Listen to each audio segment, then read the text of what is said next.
8 बजेसम्म चाहिँ हाम्रो बोटनी क्लास हुन्छ है त। ल हामी आजको क्लास सुरु गरौँ। त बोटनीमा हामीले के पढ्ने त है त हेरौँ। अब के ओभरभ्यू हेरौँ त बोटनीमा हामीले कहाँ फोकस गर्नुपर्ने रहेछ त।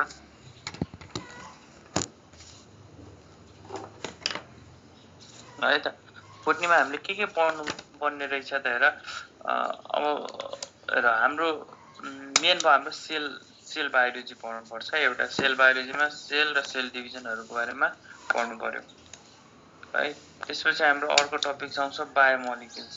हामीले बायोमोलिक्युल्स को प्रोटिन कार्बोहाइड्रेट इन्जाइम्स हर्मोन्सहरुको बारेमा पढ्नु पर्यो।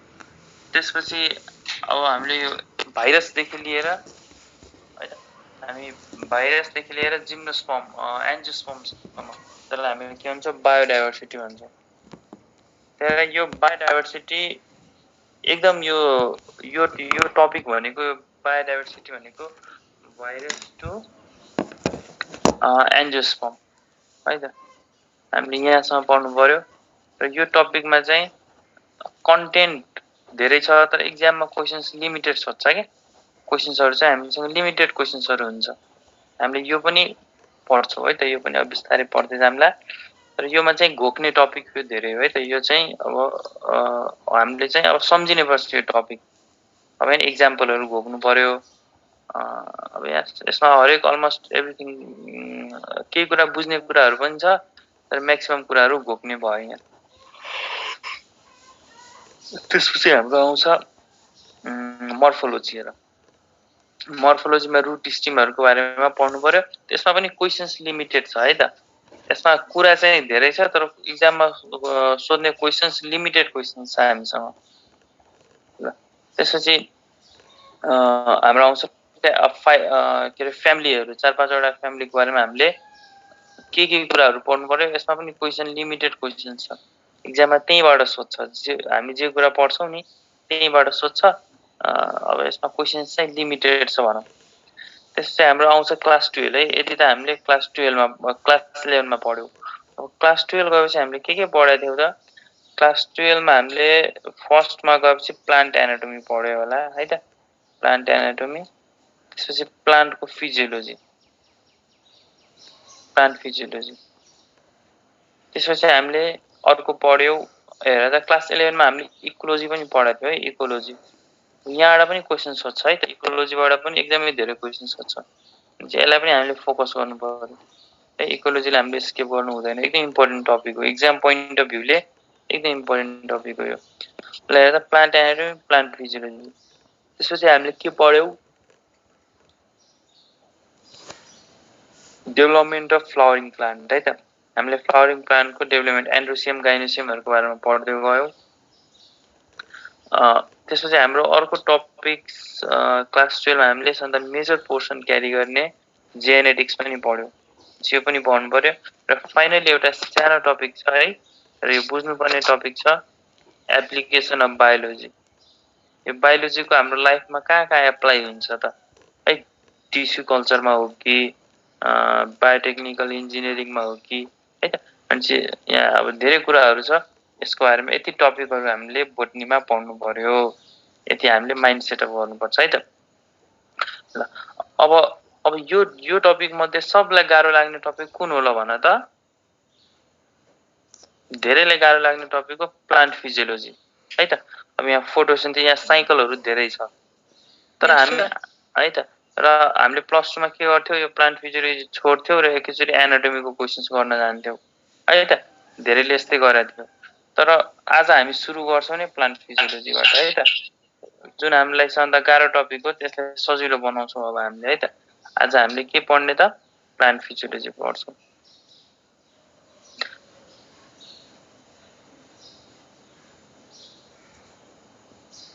Recording in progress है त। अनि अब हाम्रो टोटल बोटनीमा यति टपिक्सहरु छ।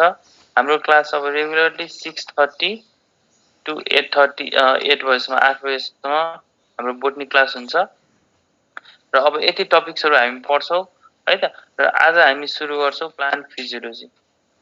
ल हेर त प्लान्ट फिजियोलोजी भनेको के हो त।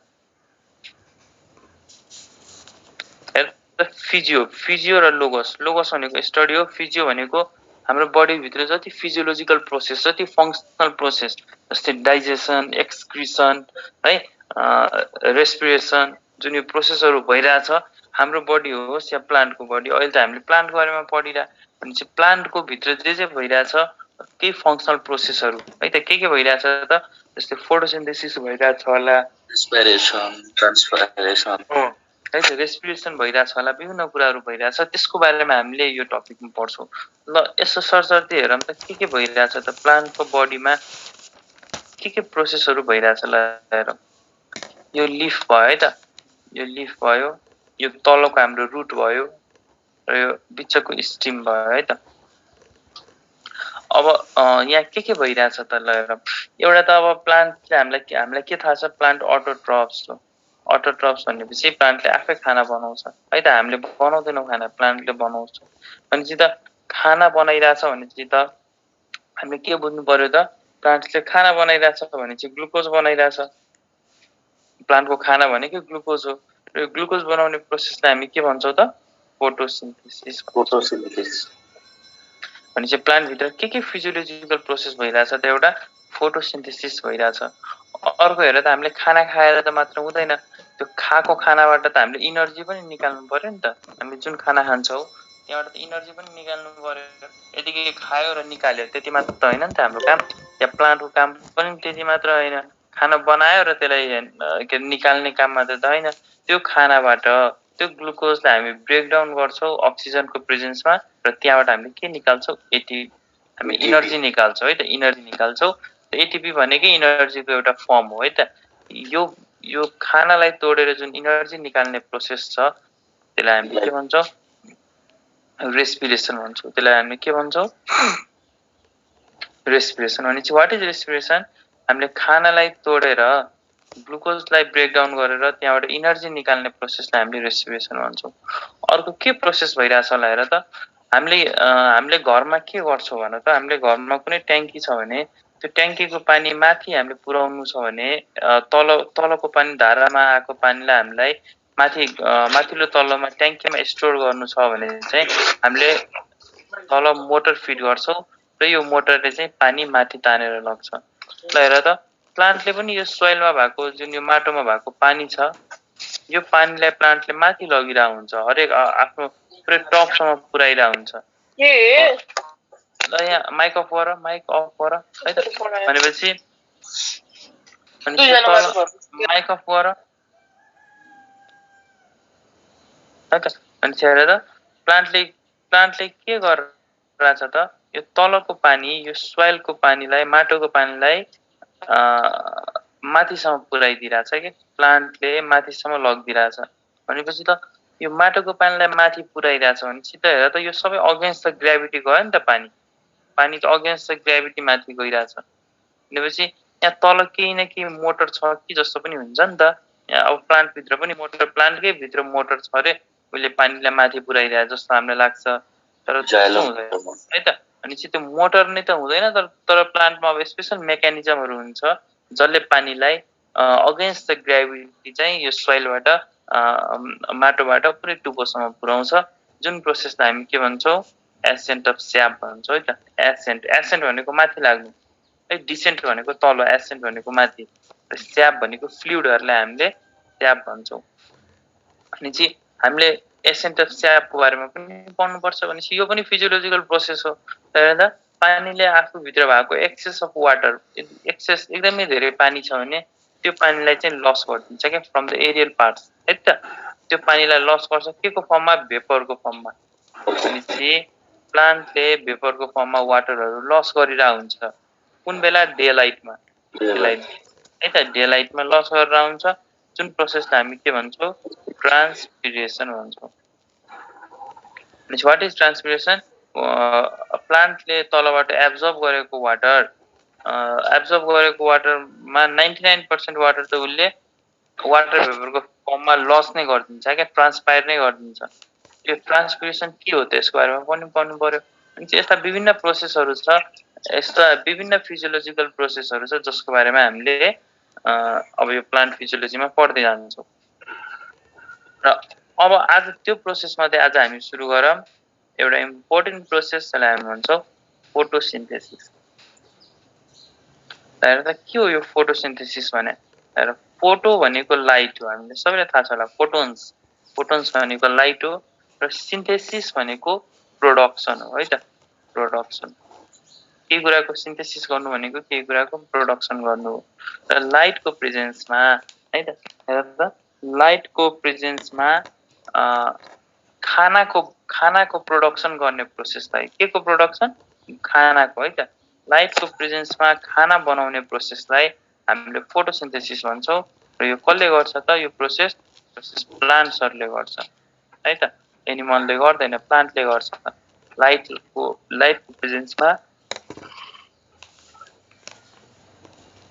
खाना बनाउँछ क्या प्लान्टले, र यो प्रोसेसलाई हामी के भन्छौँ? फोटोसिन्थेसिस। यो प्लान्टको पनि केले गर्छ त? हेर्दा प्लान्टको पनि विभिन्न पार्टहरू हुन्छ, रुट हुन्छ, स्टिम हुन्छ, लिफहरू हुन्छ। भनेपछि यो प्रोसेस प्लान्टले गर्छ, प्लान्टको पनि ग्रीन पार्ट्सले गर्छ, ग्रीन पार्ट्सले, अरूले गर्दैन, रुटले गर्दैन, स्टिमले गर्दैन, लिप्सहरू ग्रीन हुन्छ। त्यही भएर यो फोटोसिन्थेसिस कसले गर्छ त? ग्रीन पार्ट्सले गर्छ। यो फोटोसिन्थेसिस ग्रीन पार्ट्सले गर्छ हामीले भन्यौ, त ग्रीन पार्ट्समा के हुन्छ त? लिप्स हुन्छ। ग्रीन पार्ट्स भनेको लिप्स हुन्छ। फोटोसिन्थेसिस कहाँ हुन्छ त? लिप्समा। फोटोसिन्थेसिस कहाँ हुन्छ? लिप्समा हुन्छ। अब हेर त, लिप्स केले बनाए हुन्छ त? विभिन्न सेल्सहरूले बनाए हुन्छ। त्यो फोटोसिन्थेसिस कहाँ हुन्छ त? यही लिफ भित्रको कुनै सेल्सहरूमा हुन्छ होला। हेर त, सेलमा कतै यहाँ न्युक्लियस छ होला, यता कतै माइटोकन्ड्रिया छ होला, यता कतै क्लोरोप्लास्ट छ होला, कतै इन्डोप्लाज्मिक रेटिकुलमहरू छ होला, राइबोसोम्सहरू, भ्याक्युल्सहरू छ होला। भनेपछि फोटोसिन्थेसिस हामीले के भन्यो? प्लान्टमा हुन्छ। प्लान्टको पनि ग्रीन पार्ट्समा, त्यो भनेको लिप्समा। लिप्सको पनि कहाँ? सेलमा। सेलको पनि कहाँ हुन्छ त? हेर, मैले भनेको थिएँ यो है, यो के हो? क्लोरोप्लास्ट। भनेपछि फोटोसिन्थेसिस हुने भनेको सेल अर्गानिल्स कुन हो त? सम्झिनु पर्यो, क्लोरोप्लास्ट। क्लोरोप्लास्ट कहाँ हुन्छ? प्लान्ट सेलमा हुन्छ है त, एनिमल सेलमा हुँदैन। ल, यो क्लोरोप्लास्टमा के हुन्छ त? फोटोसिन्थेसिस हुन्छ। त्यही भएर हामीले क्लोरोप्लास्टलाई के भन्छौँ? फोटोसिन्थेटिक एपरेटस पनि भन्छौँ। It is also called photosynthetic apparatus. किन यहाँ फोटोसिन्थेसिस हुन्छ? और यो क्लोरोप्लास्टलाई हामीले के भन्छौँ? किचन पनि भन्छौँ। It is also called kitchen of the cell. यसलाई सेलको किचन पनि भन्छ हामीले। किन? यही खाना पाक्ने, यो फोटोसिन्थेसिस हुने नै भनेको क्लोरोप्लास्टमा हो। त्यसैले यो क्लोरोप्लास्ट एउटा सेल अर्गानिल्स हो। हेर त, क्लोरोप्लास्ट एउटा सेल अर्गानिल्स हो। त के हो यो सेल अर्गानिल्स भने? सेल अर्गानिल्स भनेको, हेर, सेलमा भएको जति कम्पोनेन्ट्स हुन्छ त्यसलाई हामीले दुईवटा कम्पोनेन्टमा डिभाइड गर्छौँ, एउटा सेल अर्गानिल्स र एउटा सेल इन्क्लुजन्स है त। सेल इन्क्लुजन्स।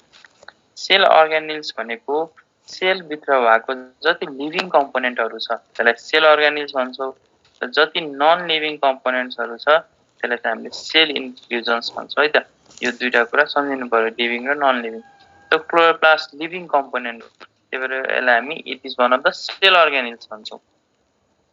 यो क्लोरोप्लास्ट हेर्दा कस्तो देखिन्छ त? हेर, क्लोरोप्लास्ट डबल मेम्ब्रेन हुन्छ। क्लोरोप्लास्ट डबल मेम्ब्रेन हुन्छ, भित्रको इनर मेम्ब्रेन र बाहिरको आउटर मेम्ब्रेन। त्यसैले मलाई भन त, यस्तो डबल मेम्ब्रेन अर्गानिल्स के पाउँछ त सेल? हामीले एक्जाममा सोध्छ है त, कुन कुन अर्गानिल्स चाहिँ डबल मेम्ब्रेन हुन्छ? हामीले एउटा कुरा त अहिले भर्खर हामी पढिरहेछौँ, क्लोरोप्लास्ट, र अर्को हामीले सम्झिनु पर्यो माइटोकन्ड्रिया है त। यिनीहरू डबल मेम्ब्रेन अर्गानिल्सहरू हो। हेर त, सेल मेम्ब्रेन, हेर त, कुनै पनि अर्गानिल्सको कुनै कुनै यस्ता अर्गानिल्स हुन्छन् जसको मेम्ब्रेन नै हुँदैन। त हामी यो सेल बायोलोजीमा पढ्छौँ है त, त्यसलाई मेम्ब्रेनलेस भन्छौँ। कुनै कुनै यस्तो अर्गानिल्स हुन्छ जुन एउटा मेम्ब्रेन मात्र हुन्छ है त। कुनै कुनै यस्तो अर्गानिल्स हुन्छ जुन दुईटा मेम्ब्रेन हुन्छ, र एउटा यस्तो अर्गानिल्स हुन्छ जसको तीनवटा मेम्ब्रेन हुन्छ। हामीले यो सबैको बारेमा चाहिँ सेल बायोलोजीमा पढ्छौँ। तर आज हाम्रो विषय कहाँ छ त? Double membrane. दुईटा मेम्ब्रेन भएको अर्गानिल्स दुईटा मात्र हुन्छ, एउटा क्लोरोप्लास्ट र माइटोकन्ड्रिया। यो दुईटाको नाम चाहिँ सम्झिनु पर्यो है त। अब दुईटाको नाम चाहिँ हामीले सम्झिनु पर्यो। ल अब हेर, अब यो हामीले जुन फिगर बनायो, यो फिगर यो के को फिगर हो त? यो क्लोरोप्लास्टको फिगर हो है त। क्लोरोप्लास्ट, यो क्लोरोप्लास्ट कस्तो हुन्छ त? डबल मेम्ब्रेन हुन्छ, भित्रको इनर र बाहिरको आउटर मेम्ब्रेन। र यो क्लोरोप्लास्ट भित्र के स्ट्रक्चर्सहरु पाउँछ त? ल हेर, क्लोरोप्लास्ट भित्र हेर यस्तो क्वाइन जस्तो रड जस्तो पार्टिकल्सहरु पाउँछ, जसको नाम के हो भन त? थाइलाकोइड भन्छौं है त। यो क्वाइन जस्तो रड जस्तो पार्टिकल जुन हामीले देख्यौ, यसलाई थाइलाकोइड भन्छौं। र यस्ता थाइलाकोइडहरु टन्न एग्रिगेट एकमाथि अर्को एकमाथि अर्को एग्रिगेट भएर बसेको हुन्छ। जस्तै चामलको बोरा हुन्छ नि, एकमाथि अर्को बोरा, अर्को बोरामाथि अर्को बोरा, त्यसरी नै यो थाइलाकोइडहरु एउटा बोरामाथि अर्को बोरा, अर्को बोरामाथि अर्को बोरा गर्दै एग्रिगेट भएर बसेको हुन्छ। र यो स्ट्रक्चरलाई हामी के भन्छौं त? यो स्ट्रक्चरलाई हामीले ग्रानम भन्छौं। अनि हेर त, थाइलाकोइड के हो र ग्रानम के हो? यो चाहिँ हामीले एउटा सिंगल युनिट देखिरा छौं, यसलाई हामी थाइलाकोइड भन्छौं। र यही थाइलाकोइडहरु जुन एकमाथि अर्को एग्रिगेट भएर बसिरहेछ, यसलाई चाहिँ हामीले ग्रानम भन्छौं। यो कहाँ पाउने भयो त? यो क्लोरोप्लास्ट। है हामीले अहिले क्लोरोप्लास्टको फिगर बनाछौं, यो क्लोरोप्लास्टको भित्र पाउँछ। र यस्ता थाइलाकोइड ग्रानमहरु टन्नै हुन्छ है त। यस्ता थाइलाकोइड ग्रानमहरु टन्नै हुन्छ कहाँ? क्लोरोप्लास्ट भित्र, ठाउँमा हुन्छ। र यो बिचको जुन यो खाली स्पेस छ नि, यो फ्लुइड फिल क्याभिटी हो। यसमा फ्लुइडहरु, प्रोटिन, कार्बोहाइड्रेटहरु विभिन्न कुराहरु पाउँछ। र यसलाई हामी के भन्छौं? स्ट्रोमा भन्छौं। यसलाई हामीले के भन्छौं? स्ट्रोमा। भनेपछि यो बिचको यो खाली स्पेसलाई हामीले स्ट्रोमा भन्छौं। र यो जुन यो क्वाइन जस्तो रड जस्तो पार्टिकल छ, यसलाई हामीले भन्छौं, यो क्वाइन जस्तो रड जस्तो पार्टिकल छ, यसलाई हामीले के भन्छौं त? थाइलाकोइड भन्छौं। र यो थाइलाकोइडको एग्रिगेट हेर, यो थाइलाकोइड एकमाथि अर्को पाइल अप भएर चामलको एउटा चामल बोरामाथि अर्को, अर्कोमाथि अर्को पाइल अप भएर बसेको हुन्छ, जसलाई हामीले ग्रानम भन्छौं। त यो कुराहरु हामी किन पढिरहेछौं त? यो नयाँ टर्महरु किन इन्ट्रोड्युस गरिरहेछौं त? हामीलाई यो चाहिन्छ के? यो फोटोसिन्थेसिस पढ्ने बेला यही भित्र नै हुने हो हाम्रो सर्टेन रियाक्सनहरु, स्ट्रोमामै हुने हो सर्टेन रियाक्सनहरु। हामीलाई यो चाहिन्छ, त्यही भएर हामी पढिरहेछौं है त। नभए हामीलाई कुनै त्यो पढ्न जरुरी चाहिँ थिएन है त। यहाँसम्म बुझ्यौ सबैले? यस सर। ल बुझ्यो दाइ। त्यसो अब हामी सुरु के रे अगाडि पढौं। ल हेरौँ है त। अनि यो हाम्रो क्लोरोप्लास्टको स्ट्रक्चर भयो, यो भित्रको इनर मेम्ब्रेन, बाहिरको आउटर मेम्ब्रेन। र यो यसमा क्वाइन जस्तो पार्टिकल छ, जसलाई हामीले थाइलाकोइड भन्यौं। र थाइलाकोइडहरु एकमाथि अर्को एग्रिगेट भएर बस्छ, जसलाई हामीले ग्रानम भन्यौं। यो बिचको स्पेस जुन छ नि, त्यसलाई हामीले स्ट्रोमा भन्यौं। अब हेर त, अब मैले के गरे, एउटा यो सिंगल थाइलाकोइडलाई ठूलो बनाएर लेखिरहेको छु है त। यो के हो त? हाम्रो थाइलाकोइड हो। यो के को फिगर हो? यही हेर त, यही एउटा सिंगल थाइलाकोइडलाई मैले जुम गरेर यहाँ फिगर बनाइरहेको छु। यो हाम्रो फिगर थाइलाकोइडको हो। हेर त, यो थाइलाकोइड भित्र जुन यो इनर र आउटर मेम्ब्रेन छ नि, यो दुईटा मेम्ब्रेनको बिचमा यस्तो राउन्ड एन्ड स्फेरिकल बडिजहरु पाउँछ। यो थाइलाकोइड पनि कस्तो हुन्छ त? डबल मेम्ब्रेन नै हुन्छ है। जुन मैले यहाँ थाइलाकोइड बनाएको छु, त्यो पनि डबल मेम्ब्रेन हुन्छ, इनर र आउटर। यो थाइलाकोइडको बिचको जुन स्पेस छ, यो स्पेसमा राउन्ड पार्टिकल्सहरु पाइन्छ, जुन पार्टिकल्सको नाम के हो भन त? क्वान्टाजम्स हो। के हो यो पार्टिकलको नाम? क्वान्टाजम्स। अनि यो टर्महरु सुनेर आत्तिनु भएन है त। यो टर्महरु केही पनि होइन। हेर, बिस्तारै हामी पढ्दै जान्छौं। तिमी खाली मैले जसरी हेर, तिमीले के बुझ्नु पर्यो भने चाहिँ हामीले जसरी लगिरहेछौं नि, त्यसरी खाली हिँड्देऊ हैन। 2-3 दिन हिँड। हेर, तिमीले अब केमिस्ट्री सुरुमा तिमीलाई गाह्रो लागेको थियो होला, तर तिमी हाम्रो केमिस्ट्री क्लासमा 3-4 दिन अगाडि हिँड्यौ, केमिस्ट्री सजिलो भयो। त्यो पनि यो बोटनी, यो प्लान्ट फिजियोलोजी सबैलाई के लाग्छ कि यो एकदम गाह्रो टपिक हो, तर केही पनि होइन। यो सबभन्दा सजिलो टपिक यही हो। हामी जसरी लग्छौं अगाडि त्यसरी हिँड्दिनु पर्यो। हेर त, अब सम्झिने, थाइलाकोइड पनि डबल मेम्ब्रेन हुन्छ, भित्रलाई इनर मेम्ब्रेन भन्छ, बाहिरलाई आउटर मेम्ब्रेन भन्छ। र बिचको जुन स्पेस छ नि, यहाँ राउन्ड स्फेरिकल बडिजहरु हुन्छ, जसलाई हामीले क्वान्टाजम्स भन्छौं। र यो क्वान्टाजम्स के हो त? हेर, यो क्वान्टा जम्प्स भनेको यिनीहरूले लाइटलाई रिसिभ गर्ने र त फोटोसिन्थेसिसमा लाइटको प्रेजेन्समा भन्छौँ अनि चाहिँ यो लाइटहरू आउने नै आएर स्ट्राइक गर्ने नै भनेको क्वान्टा जम्प्समा हो के सनलाइट आउँछ र यो क्वान्टा जम्प्समा आएर स्ट्राइक गर्छ अनि चाहिँ त्यो क्वान्टा जम्प्समा के रहेछ त भित्र यदि हामीले यो हेर्ने हो भने क्वान्टा जम्प्स भित्र चाहिँ क्लोरोफिल मोलिक्युल्स हुँदो रहेछ क्वान्टा जम्प्स भित्र के हुँदो रहेछ त क्लोरोफिल मोलिक्युल्स जुन हामीले बच्चैदेखि पढ्दै आइरहेको थियौँ फोटोसिन्थेसिस गर्नलाई क्लोरोफिल पिगमेन्ट्स चाहिन्छ त्यो पिगमेन्ट्स वास्तवमा कहाँ रहेछ त र क्लोरोप्लास्टमा रहेछ क्लोरोप्लास्टको पनि थाइलाकोइडमा रहेछ थाइलाकोइडको पनि इनर र आउटर मेम्ब्रेनको बिचमा क्वान्टा जम्प्स भित्र क्लोरोफिल हुन्छ र यो क्वान्टा जम्प्स भित्र एउटा अर्को मोलिक्युल्स पनि हुन्छ क्यारोटिनोइड्स मोलिक्युल पनि हुन्छ यो दुईवटा मोलिक्युल कहाँ हुन्छ त क्वान्टा जम्प्स भित्र अनि सपोज यो एउटा क्वान्टा जम्प्स हो रे है त यो स्फेरिकल राउन्ड बडीज यसलाई मैले ठुलो बनाएर यहाँ फिगर बनाएँ यो के को फिगर हो क्वान्टा जम्प्स है त यो क्वान्टा जम्प्सको फिगर हो यो क्वान्टा जम्प्स भित्र यदि हामीले हेर्ने हो भने त्यहाँ के पाउँछ त क्लोरोफिल मोलिक्युल्स पाउँछ र क्यारोटिनोइड्स पाउँछ र यदि तिमीलाई सोधियो हेर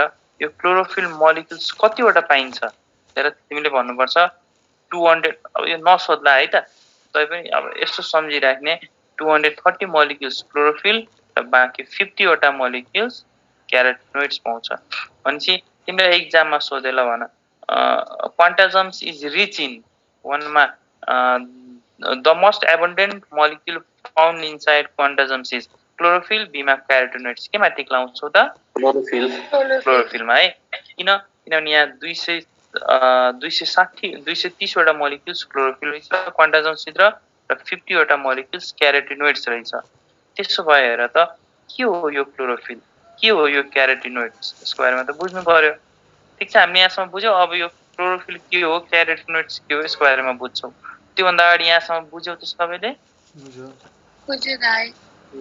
त्यसो भएर क्लोरोफिल के हो त क्लोरोफिल भनेको एउटा मोलिक्युल हो त मोलिक्युल हो सुन त मैले अब हिजो अस्ति केमिस्ट्री पढाउँदा भनेको थिएँ मोलिक्युल हो भने यसको के हुन्छ त मोलिकुलर फर्मुला हुँदैन कुनै पनि मोलिक्युल छ भने त्यसको मोलिकुलर फर्मुला हुन्छ र यो मोलिक्युल भनेको के हो त मैले भनेको थिएँ मोलिक्युल भनेको एटम्सहरूले मिल्यो which is made of 2 or more than 2 atoms भनेपछि त यो क्लोरोफिल पनि मोलिक्युल्स हो यसको पनि मोलिकुलर फर्मुला छ र यसको मोलिकुलर फर्मुला हामीलाई एक्जाममा सोध्छ के यसको मोलिकुलर फर्मुला हामीलाई एक्जाममा चाहिँ सोध्छ त्यसो यसको मोलिकुलर फर्मुला जान्नु पर्यो लिएर त्यो जान्नभन्दा अगाडि हामीले थाहा पाउनु पर्यो यो क्लोरोफिल मोलिक्युल्स डिफ्रेन्ट टाइप्सको हुन्छ र chlorophyll A chlorophyll B chlorophyll C chlorophyll D chlorophyll E यो जुन सिडिई छ नि यिनीहरू हामी अहिले पढ्दैनौँ यिनीहरू हामी जेनरली प्रिमिटिभ प्लान्ट्स एल्गीहरूमा पढ्छौँ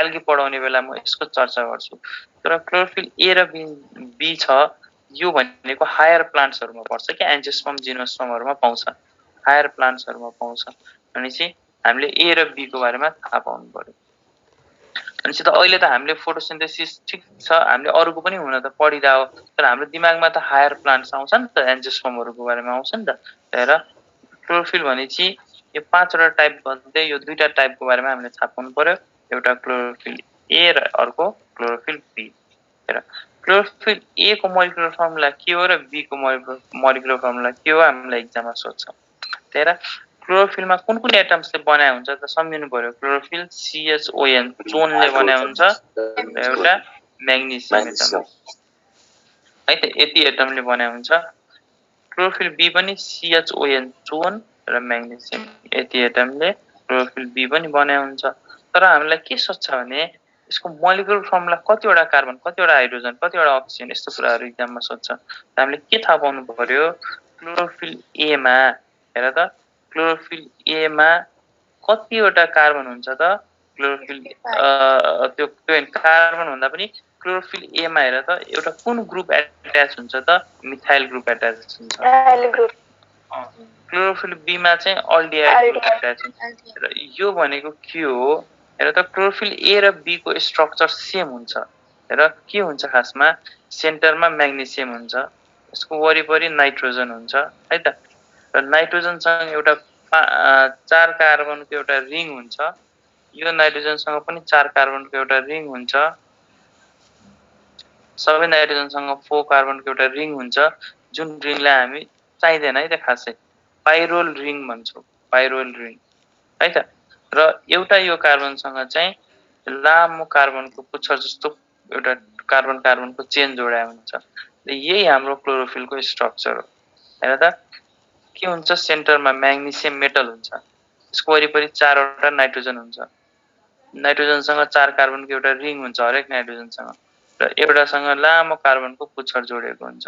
त यो स्ट्रक्चर हाम्रो के को स्ट्रक्चर हो त? यो हाम्रो क्लोरोफिलको स्ट्रक्चर हो। यो हाम्रो क्लोरोफिलको स्ट्रक्चर हो। र यो क्लोरोफिलको स्ट्रक्चर कस्तो हुन्छ त? हेर त यो एउटा पुच्छर छ र यहाँ टाउको छ, ट्याडपोल जस्तो हुन्छ। र क्लोरोफिलको मोलिकुलर फर्मुला के हुन्छ त? हेर, क्लोरोफिल ए मा के छ त? हेर, मिथाइल ग्रुप छ र क्लोरोफिल बी मा अल्डिहाइड ग्रुप छ। अनि यो दुईटाको डिफरेन्स यहाँ मात्र छ के। क्लोरोफिल ए र क्लोरोफिल बी मा डिफरेन्स कहाँ छ त? बाँकी सबै स्ट्रक्चर सेम छ, तर तर हेर, तर क्लोरोफिल ए मा चाहिँ सपोज यो पोजिसनमा मिथाइल ग्रुप छ भने क्लोरोफिल बी मा के छ त? यही पोजिसनमा अल्डिहाइड ग्रुप छ। बाँकी सबै स्ट्रक्चर सिमिलर छ, यही ग्रुपमा अल्डिहाइड छ। तर क्लोरोफिल ए मा चाहिँ यही पोजिसनमा मिथाइल ग्रुप छ, बाँकी जति स्ट्रक्चर छ सबै सिमिलर हुन्छ ए र बी को बिचमा। एउटा यो मात्र फरक छ, क्लोरोफिल ए मा मिथाइल ग्रुप यो पोजिसनमा छ भने यही पोजिसनमा क्लोरोफिल बी मा अल्डिहाइड ग्रुप छ, बाँकी एभ्रिथिङ सिमिलर। मेरो कुरा बुझ्यौ? Yes, sir. त्यसो भए यदि यो पुरै मोलिक्युलको हामीले कार्बन एटमलाई काउन्ट गर्ने हो भने जम्मा 55 वटा कार्बन हुन्छ के क्लोरोफिल ए मा, है त। यो पुरै एटमको हाइड्रोजनलाई काउन्ट गर्ने हो भने 72 वटा हाइड्रोजन हुन्छ।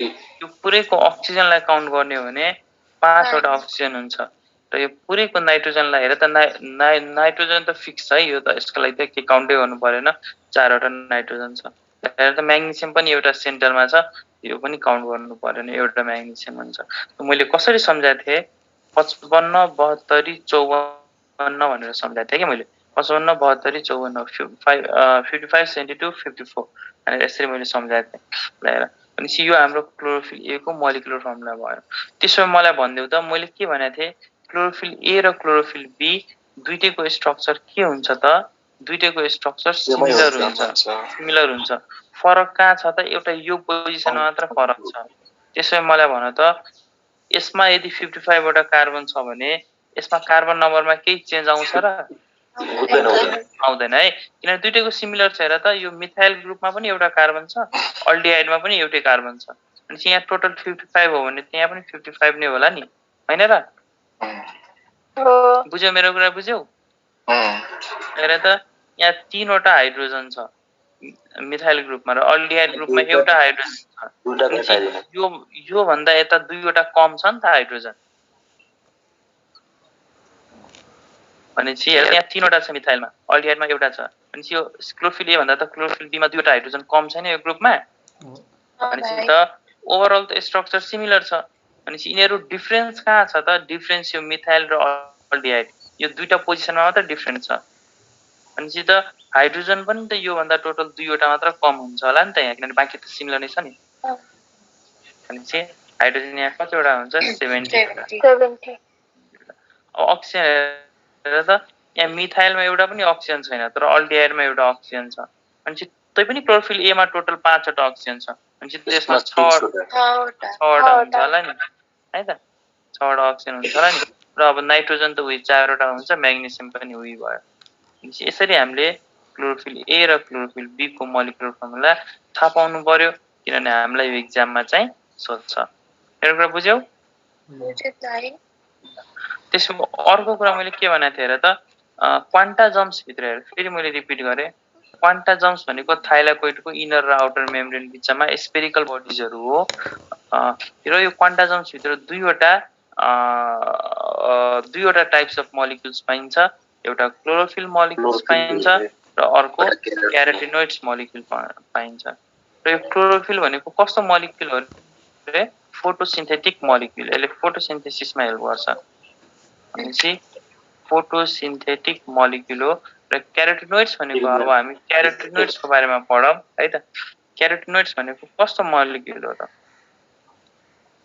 र क्यारोटिनोइड्स भनेको यसले प्लान्ट्सलाई कलर दिन्छ है त क्यारोटिनोइड्सले के गर्छ त यो कलरिङ यसले चाहिँ कलरिङ पिगमेन्ट्सहरू हो यो है त कलरिङ पिगमेन्ट यसले प्लान्ट्सहरूलाई कलर दिन्छ है त अब हामीलाई यो क्यारोटिनोइड्स डिफ्रेन्ट टाइप्सको हुन्छ है त अब यो क्यारोटिनोइड्सको बारेमा हामीलाई सोधिरहेको हुन्छ क्यारोटिनोइड्स के हुन्छ कस्तो टाइप्सको हुन्छ है त यो डिफ्रेन्ट टाइप्सको हुन्छ तर हामीलाई यो टाइप्स भन्दा पनि यसको इक्जाम्पल क्यारोटिनोइड्सको इक्जाम्पलहरूबाट चाहिँ हामीलाई इक्जाममा क्वेसन सोध्छ जस्तै हामीलाई के सोध्छ भने यो क्यारोटिनोइड्सको इक्जाम्पल के हो त एउटा हो बिटा क्यारोटिन अर्को इक्जाम्पल के हो यो क्यारोटिनोइड्सको लाइकोपिन हैन ज्यान्थोफिल पनि हो अर्को इक्जाम्पल के हो त क्यारोटिनोइड्सको क्यापज्यान्थिन क्यापज्यान्थिन यिनीहरू हामीलाई हेर यिनीहरू यो हैन गाह्रो छैन है यो हामीलाई यो तीनवटा एक्जाममा सोधेको छ त्यही भएर हामी यो लेखिरहेको छौँ होइन त क्यारोटिनोइड्स कस्तो पिगमेन्ट हो कलरिङ पिगमेन्ट्स हो यसले प्लान्ट्सलाई कलर दिने काम गर्छ त्यसो हामीलाई एक्जाममा सोध्छ बिटा क्यारोटिन पनि यही क्यारोटिनोइड्सको इक्जाम्पल हो बिटा क्यारोटिन है त खासमा यस्तो हुन्छ हेर अब उसले अब भाइले ज्यान्थोफिल भन्यो भने मैले भने हेर त यो क्यारोटिनोइड्स दुईवटा टाइपको हुन्छ एउटा क्यारोटिन र एउटा ज्यान्थोफिल ज्यान्थोफिल तर यो ज्यान्थोफिलबाट खासै एक्जाममा क्वेसन सोध्दैन कि त्यही भएर सोध्दैन हामीले यो क्यारोटिनबाट सोध्छ कि क्वेसन र यो क्यारोटिन भनेको यो तीनवटा टाइप्सको हुन्छ के हुन्छ यो क्यारोटिनको टाइप्स बिटा क्यारोटिन लाइकोपिन क्यापज्यान्थिन र मैले डाइरेक्ट भन्थे तिमीलाई यो क्यारोटिनोइड्सको तीनवटा टाइप हुन्छ तीनवटा इक्जाम्पल हुन्छ र कुन इक्जाम्पल बिटा क्यारोटिन लाइकोपिन र क्यापज्यान्थिन अब हामीलाई के सोध्छ भने why is the colour of carrot यो गाजरको कलर किन ओरेन्ज कलरको हुन्छ है त हामीले भन्नुपर्छ due to the presence of beta carotene pigments which is a example of carotenoids carotenoids के हो त कलरिङ पिगमेन्ट्स हो भनेपछि यसले त प्लान्टलाई कलर दिन्छ भनेपछि यो क्यारोटको कलर किन ओरेन्ज कलरको हुन्छ एक्जाममा सोध्यो भने हामीले ड्यू टु बिटा क्यारोटिन भन्नु पर्यो त भने त्यो लाइको र त्यो लाइको लाइको पर्सिकन स्कुलेन्टस सुनेको छौ यसको नाम टमेटो है त टमेटोको साइन्टिफिक नेम हो लाइको पर्सिकन स्कुलेन्टस हामीलाई के सोध्छ भने टमेटोको कलर किन रातो हुन्छ भनेर सोध्यो भने हामी भन्नुपर्छ due to presence of lycopene pigments the colour of tomato is red है त टमेटोको कलर किन रेड हुन्छ त due to presence of lycopene pigments लाइको हेर त यो लाइको टर्म त्यहीँबाट आएको लाइको पर्सिकनबाट लाइको भनेपछि टमेटो सम्झिनु पर्यो ल भन त तिमीलाई क्याप्स हैन क्याप्सिकम भन्ने के को साइन्टिफिक नेम हो त चिल्लीको है त खुर्सानीको अनि हामीलाई सोध्छ जुन रेड चिल्ली हुन्छ नि त्यो रेड चिल्ली किन रातो कलरको हुन्छ भनेर भन्नुपर्छ due to the presence of capsanthin भन्ने पिगमेन्ट्सको कारणले which is a type of which is a example of carotenoids है त भनेपछि रेड चिल्ली किन रेड हुन्छ due to presence of capsanthin हेर त यो जुन क्याप्सिकमको अगाडि टर्म क्याप्स छ नि त्यहीँबाट यो क्यापज्यान्थिन आएको हो कि यसरी हामीले सम्झिँदै जानुपर्छ ठिक छ यहाँसम्म बुझाएको छौ यस सर ल हेर हामीले त आज के कुरा गर्यौ त फोटोसिन्थेसिस कहाँ हुन्छ क्लोरोप्लास्टमा हुन्छ भन्यौ यो क्लोरोप्लास्ट कस्तो स्ट्रक्चर हो भन्ने कुरा गर्यौ यसभित्र के हुन्छ ग्रानम हुन्छ thylakoid or granum and stroma हुन्छ यो थाइलाकोइड अर ग्रानम भित्र के हुन्छ त यसको इनर र आउटर मेम्ब्रेनको बीच स्पेसमा क्वान्टाजम्स हुन्छ यही क्वान्टाजम्स भित्र के हुन्छ त यही क्वान्टाजम्स भित्र चाहिँ क्लोरोफिल मोलिक्युल हुन्छ भन्ने कुरा गर्यौ अब यति कुरा बुझेपछि हामी कुरा गरौँ है त फोटोसिन्थेसिस गर्नलाई के मेटेरियल्स चाहिन्छ त फोटोसिन्थेसिस गर्नलाई रिक्वायरमेन्ट्स के हो त र मेटेरियल्स फर फोटोसिन्थेसिस हेर फोटोसिन्थेसिस गर्नलाई हेर यो फोटोसिन्थेसिसमा बन्ने के हो भन त बन्ने के हो खाना बन्ने हो प्लान्ट्स अन्तिममा बनाउने के हो खाना बनाउने हो है त प्लान्ट्सले बनाउने खाना हो। खाना भनेको के हो त? ग्लुकोज हो। ग्लुकोजको मोलिकुलर फर्मुला के हो र त? C6H12O6 हो। अनि बन्ने भनेको यो हो। तर त ग्लुकोजमा के छ त? कार्बन छ। ग्लुकोजमा कार्बन छ कि छैन? Carbon hydrogen. यसको र मेटेरियल्स हामीले यस्तो लिनु पर्यो है त। र मेटेरियल्स भनेको फोटोसिन्थेसिस गर्नलाई के चाहियो? फ्याक्ट्रीमा केही कुरा बनाउनु भन्दा अगाडि चाहिन्छ नि त। त्यो के चाहियो त हेर? यहाँ कार्बन छ भनेपछि हामीले यस्तो मोलिक्युल लिनु पर्यो जसमा कार्बन होस्। हेर के भयो त? कार्बन डाइअक्साइड है त। यो एउटा र मेटेरियल भयो। अर्को हेर त्यहाँ हाइड्रोजनहरु छ, अक्सिजनहरु छ भने चाहिँ अर्को र मेटेरियल्स हाम्रो वाटर भयो। र अर्को र मेटेरियल फोटोसिन्थेसिस हेर त। फोटोन लाइटको प्रेजेन्समा हुन्छ, सनलाइट चाहियो। हेर त अर्को र मेटेरियल्स हामीले भर्खर पढ्यौ, फोटोसिन्थेसिस रुटमा हुँदैन, स्टिममा हुँदैन, लिप्समा हुन्छ। किन ग्रीन पार्टमा हुन्छ त? किन रुट स्टेममा हुँदैन? किनभने रुट स्टेममा क्लोरोफिल हुँदैन। त्यही भएर लिप्समा किन हुन्छ त? किनभने लिप्समा क्लोरोफिल हुन्छ। क्लोरोफिल पनि एउटा र मेटेरियल्स भयो। यो चारवटै हाम्रो लागि के भयो त? र मेटेरियल्स भयो। र यो चारवटैले कम्बाइन गरेर हामीलाई प्लान्टले खाना निकाल्छ। त्यो खाना भनेको ग्लुकोज हो। हेर अनि हेर यो फोटोसिन्थेसिस एउटा केमिकल रियाक्सन हो। फोटोसिन्थेसिस एउटा केमिकल रियाक्सन हो। भनेपछि यो केमिकल रियाक्सन भनेको केमिस्ट्रीमा जसरी रियाक्सन हुन्छ त्यसरी यहाँ पनि रियाक्सन हुन्छ होला। हेर कसरी रियाक्सन हुन्छ? CO2 plus H2O in the presence of sunlight र क्लोरोफिलको प्रेजेन्समा के दिन्छ त? ग्लुकोज दिन्छ, C6H12O6 प्लस हेर एउटा ग्यास निकाल्छ अक्सिजन, प्लस हेर त वाटर पनि निस्किन्छ बाहिर। तर हेर तर के हुन्छ हेर त? यो एउटा केमिकल रियाक्सन हो। केमिकल रियाक्सनमा कार्बन डाइअक्साइड वाटरले कम्बाइन गरेर in the presence of sunlight र क्लोरोफिलको प्रेजेन्समा ग्लुकोज निकाल्छ, प्लस अक्सिजन ग्यास पनि निकाल्छ। हेर त प्लस वाटर पनि निकाल्छ। र त वाटर युज पनि भएको छ र वाटर निस्किन्छ पनि। भनेपछि हामीले के बुझ्नु पर्यो भने सपोज तिमीले 12 वटा मोलिक्युल वाटर युज गर्यो भने यहाँ तिमीले 12 वटा युज गर्यो भने 12 वटामा टोटल आधी 6 वटा वाटर युटिलाइज हुन्छ। यो प्रोसेसमा युटिलाइज हुन्छ। बाँकी 6 वटा वाटर फेरि बाहिर निस्किन्छ के। भनेपछि तिमीले यहाँ टोटल मोलिक्युल जति युज गर्छौ त्यसको आधी फिर्ता नै आउँछ। भनेपछि आधी युटिलाइज हुन्छ, आधी फिर्ता आउँछ। सपोज तिमीले 20 वटा वाटर युज गर्यो भने 20 वटा वाटर मोलिक्युल यहाँ लेख्यो भने 10 वटा फिर्ता आउँछ के। र बाँकी 10 वटा युज हुन्छ है त। भनेपछि हामीले जान्नु पर्यो फोटोसिन्थेसिस एउटा केमिकल रियाक्सन हो। र फोटोसिन्थेसिस भइसकेपछि के निस्किन्छ त? एउटा खाना निस्किन्छ, अर्को oxygen gas as a by product निस्किन्छ, र अर्को चाहिँ वाटर पनि निस्किन्छ। भनेपछि वाटर निस्किन्छ त हेर वाटर युज पनि भएको छ, निस्किन्छ पनि। कसरी भयो कसैले सोधिदियो भने होइन, वाटर जति मोलिक्युल युज हुन्छ नि त्यसको आधी फिर्ता आउँछ, बाँकी आधी युज हुन्छ भन्नुपर्छ क्या हामीले। मेरो कुरा बुझ्यौ? मेरो कुरा बुझ्यौ सबैले? ल ठिक छ। त्यसो अब यो रियाक्सनलाई हामी एकछिन ब्यालेन्स गरौँ है त। ल हेर अर्को कुरा पनि तिमीले के बुझ्नु पर्यो? यो फोटोसिन्थेसिसमा जुन यो अक्सिजन ग्यास निस्किन्छ नि, अक्सिजन ग्यास, यो अक्सिजन ग्यास कहाँबाट निस्किन्छ त? हेर त यहाँ कार्बन डाइअक्साइडमा पनि अक्सिजन रहेछ, वाटरमा पनि अक्सिजन रहेछ। यो अक्सिजन यहाँ आएको हो कि यो वाटरको अक्सिजन यहाँ आएको हो? वाटर है त। अब यो एउटा एक्सपेरिमेन्ट नै गरियो, साइन्टिस्टहरूले एक्सपेरिमेन्ट गर्यो र उनीहरूले के पत्ता लगायो भने चाहिँ यो अक्सिजन कहाँबाट आएको हो त? वाटरबाट आएको, कार्बन डाइअक्साइडबाट होइन। भनेपछि यो वाटरले अक्सिजन दिएको हो, यो कार्बन डाइअक्साइडले अक्सिजन दिएको होइन। हामीलाई एक्जाममा सोध्छ फोटोसिन्थेसिस प्रोसेसमा जुन अक्सिजन ग्यास निस्किन्छ त्यसको सोर्स के हो, त्यो कहाँबाट आउँछ भनेपछि सोध्यो भने हामीले भन्नुपर्छ त्यो वाटरबाट आउँछ। अक्सिजनको सोर्स वाटर हो। मेरो कुरा बुझ्यौ? बुझ्यो दाइ। ल भनेपछि यो कुरा एकदम इम्पोर्टेन्ट क्वेसन छ है त यो। ल हेर त त्यसो वाटरले अक्सिजन दियो भने त यो कार्बन डाइअक्साइडको अक्सिजन कहाँ गयो होला त? कार्बन डाइअक्साइडको अक्सिजन यहाँ आयो होला। भनेपछि यो कार्बन डाइअक्साइडले चाहिँ ग्लुकोज दियो है त। भनेपछि यो कार्बन डाइअक्साइडले ग्लुकोज, यो कार्बन डाइअक्साइड ग्लुकोजमा चेन्ज भयो, प्लस यो वाटर यहाँ चेन्ज भयो है त। यो कुरा हामीले जान्नु पर्यो।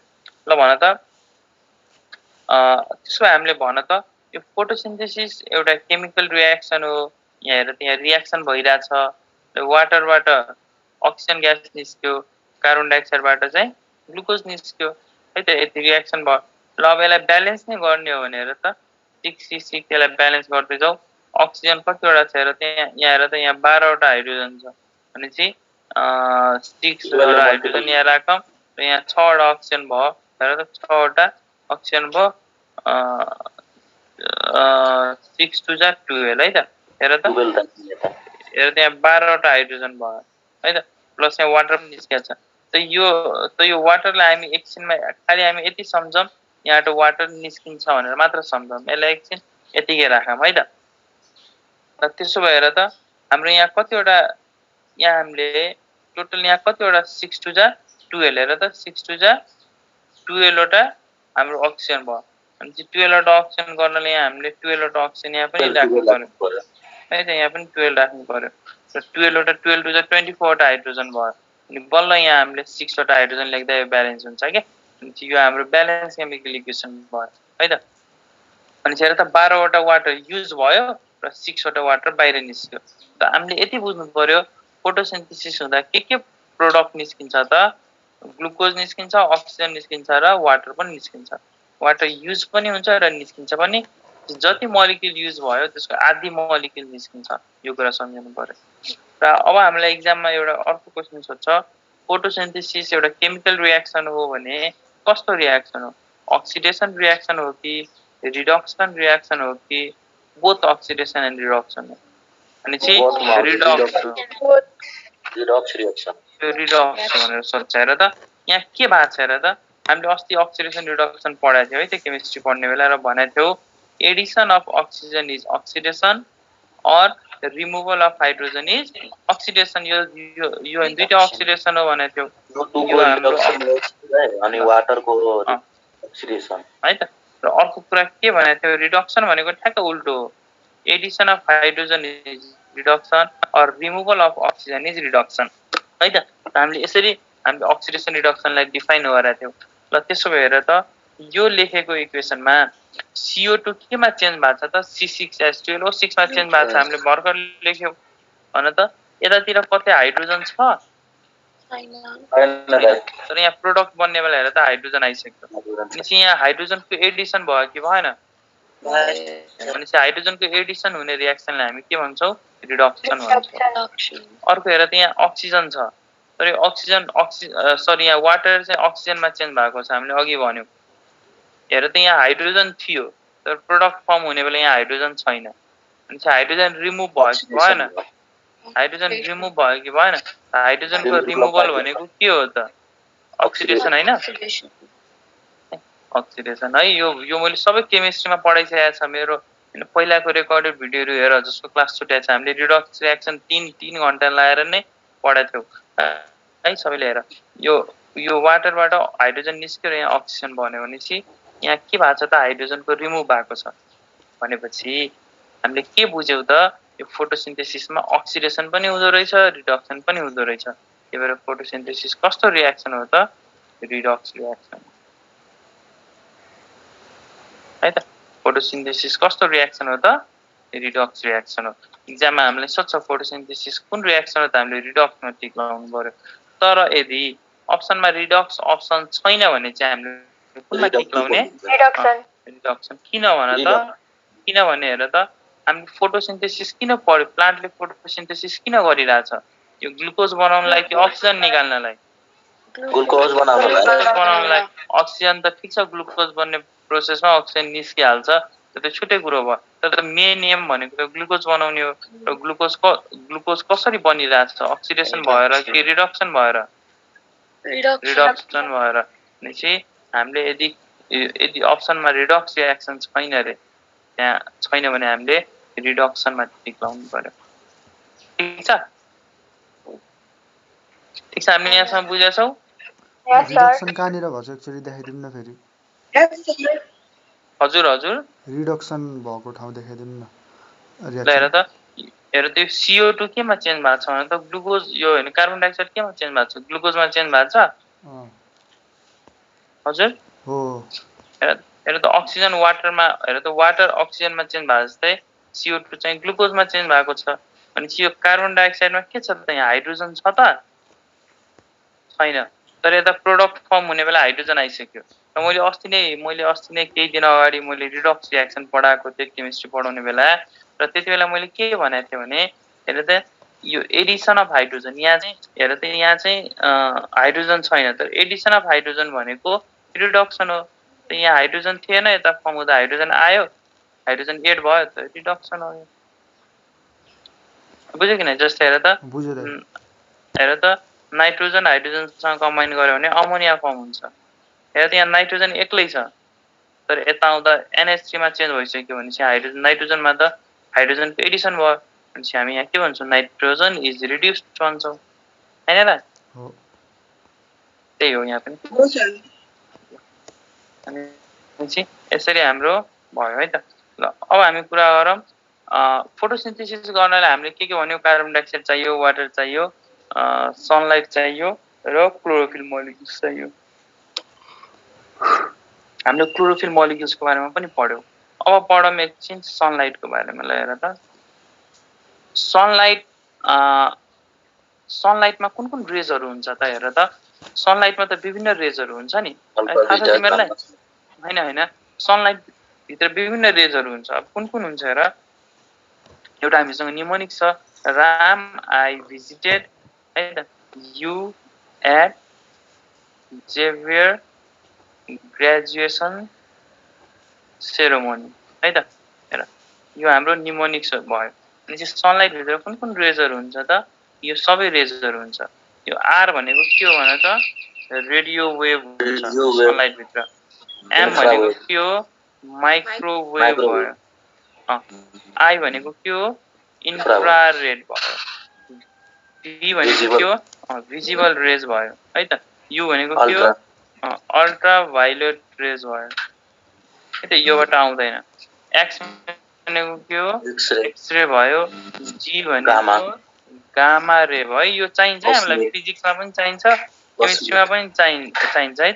मैले अहिले पढाइसकेँ यो अब म यो फेरि फिजिक्समा म गएर म पढाउँदिनँ है त मैले अब लाइट अप्टिक्सहरू सुरु गर्ने बेला यिनीहरू फेरि म पढाउँदिनँ ल हेर ल यो सबैले राम्ररी हेरिदेऊ सनलाइटभित्र यति रेजहरू हुन्छ radio wave microwave infrared visible ultraviolet X ray gamma ray र सरी यो सी भनेको कस्मिक रे है त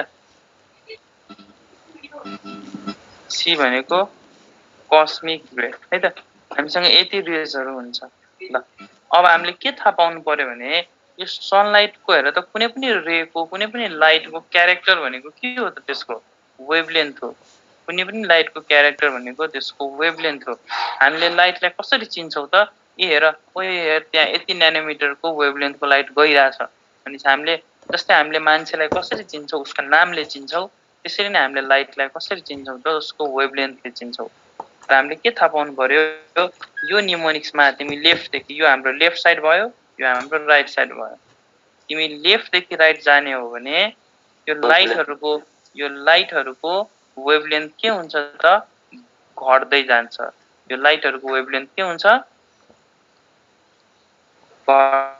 घट्दै जान्छ भनेपछि सन्दा म्याक्सिमम वेभलेन्थ रेडियोको छ भन्दा वेभलेन्थ कस्मिकको छ होला हामीलाई के थाहा छ हेर त वेभलेन्थ भनेको फ्रिक्वेन्सीसँग इन्भर्सली प्रोपोर्सनल हुन्छ और वेभलेन्थ भनेको इनर्जीसँग इन्भर्सली प्रोपोर्सनल हुन्छ भनेपछि जसको वेभलेन्थ धेरै भयो उसँग उसको फ्रिक्वेन्सी कम हुन्छ और जसको वेभलेन्थ धेरै हुन्छ हेर त जसको वेभलेन्थ धेरै हुन्छ उसको इनर्जी कम हुन्छ भनेपछि यो हाम्रो सबभन्दा धेरै वेभलेन्थ कसको छ त रेडियो वेभको छ भनेपछि सबभन्दा कम फ्रिक्वेन्सी कसको हुन्छ त रेडियोकै हुन्छ जसको धेरै वेभलेन्थ उसको कम फ्रिक्वेन्सी किन हेर त किनभने वेभलेन्थ र फ्रिक्वेन्सी इन्भर्सली प्रोपोर्सनल हुन्छ मेरो कुरा बुझ्यौ भनेपछि तिमी लेफ्टदेखि राइट जाने हो भने वेभलेन्थ घट्छ र हामीलाई इक्जाममा सोध्छ होला उता फिजिक्सतिर which of the following light side minimum wavelength त अब कुनै यो गामा राखिदिन्छ अप्सनमा एक्सरे अल्ट्राभाइलेट इन्फ्रारेड हामीले यो निमोनिक सम्झिनु पर्यो लेफ्टदेखि राइट जाँदा वेभलेन्थ के हुन्छ डिक्रिज हुन्छ र लेफ्टदेखि राइट जाँदा फ्रिक्वेन्सी के हुन्छ इन्क्रिज हुन्छ किन यो दुईटा एकअर्काको इन्भर्सली प्रोपोर्सनल छ हैन र यो फ्रिक्वेन्सी भनेको इनर्जी हो है जति धेरै फ्रिक्वेन्सी त्यति धेरै इनर्जी एउटै कुरो हो फ्रिक्वेन्सी बढ्नु भनेको इनर्जी बढ्नु हो है त किन E इक्वल्स टु HF थाहा छ नि है H भनेको प्लाङ्क कन्स्ट्यान्ट हो F भनेको फ्रिक्वेन्सी हो E भनेको इनर्जी हो energy direct proportional to frequency है त यो कुरा सम्झिनु पर्यो जति धेरै इनर्जी फ्रिक्वेन्सी हुन्छ त्यति नै धेरै इनर्जी हुन्छ अनि चाहिँ यो रेज मध्ये सबभन्दा हाइली इनर्जेटिक रेज कुन हो कस्मिक रे सबभन्दा कम इनर्जी भएको रे रेडियो वेभ हैन हामीले यसरी यो सिक्वेन्स जान्नु पर्यो वेभलेन्थ र फ्रिक्वेन्सीको है त यो अब जान्यो भने हाम्रो यस्तो क्वेशन्सहरु मल्टिपल चोइस क्वेशनमा which of the following has highest wavelength which of the following has highest frequency यस्तो क्वेशन्सहरु सोध्छ भने ठ्याक्कै यो निमोनिक सम्झाछौ भने तिमीले जान्न सक्छौ है त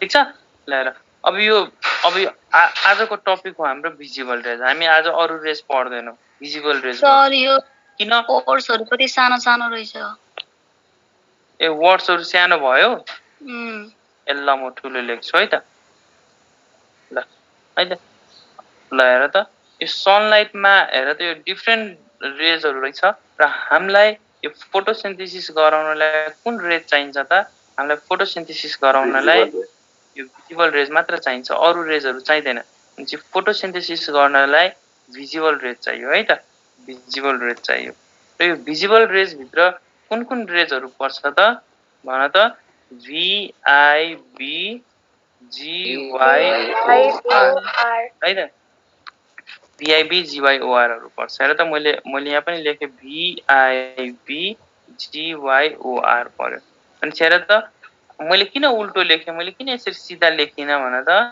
VIB यसरी सिधा पनि त लेख्न सक्थे नि मैले लेखिन सिधा उल्टो लेखे किन हेर त मैले हैन वेभलेन्थ अनुसार लेखे है हेर त लेफ्ट देखि राइट वेभलेन्थ घटिरहेछ भनेपछि सन्दा यो भिजिबल रेज मध्ये पनि सन्दा धेरै वेभलेन्थ कसको हुन्छ रेड हुन्छ त्यसपछि ओरेन्ज त्यसपछि येलो त्यसपछि ग्रीन त्यसपछि ब्लू त्यसपछि इन्डिगो त्यसपछि भायोलेट मैले यो वेभलेन्थ ठ्याक्क यो मिलाउने गरी मैले लेखे है त अनि चाहिँ त्यो मिलाउने गरी लेख्ने हो भने उल्टा लेख्नु पर्छ किनभने वेभलेन्थ सन्दा कम भायोलेटको हुन्छ सन्दा बढी रेडको हुन्छ रेडको अलमोस्ट 700 न्यानोमिटरको रेन्जतिर हुन्छ भने भायोलेटको 350 or 300 न्यानोमिटर रेन्जतिरको वेभलेन्थ हुन्छ भनेपछि फोटोसिन्थेसिस गराउनलाई हामीलाई लाइट सनलाइट त चाहियो तर कति वेभलेन्थ भएको सनलाइट चाहियो त 350 देखि 700 को बीचको वेभलेन्थ भएको सनलाइटहरु भयो भने अनि फोटोसिन्थेसिस हुन्छ यो भन्दा यता र यो भन्दा यताको लाइटहरुले हुँदैन